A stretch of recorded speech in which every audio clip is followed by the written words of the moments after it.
சொல்லுங்கண்ணா யாரு? வீட்டில் அப்பா இல்லைப்பா? அப்பா வெளியே போயிருக்காங்கண்ணா. அம்மா இல்லை? அம்மாவும் தானே வெளியே போயிருக்காங்க, ஊருக்கு போயிருக்காங்கண்ணா. நாளைக்கு தான் வருவாங்க. சரி, ஒரு பாசத்துக்கு இருக்குது வாங்கிக்கிறியாப்பா? சரிண்ணா கொடுங்க. வீட்டில் இருக்கிற நகை பணம் எல்லாம் எங்கே இருக்குன்னு இருக்கிற இடத்த இப்போ நீ காட்டுற.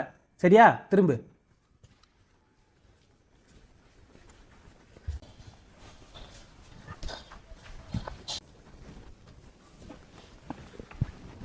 லைட்டா போறா. खत्म। Bye bye, tata, goodbye. Ha ha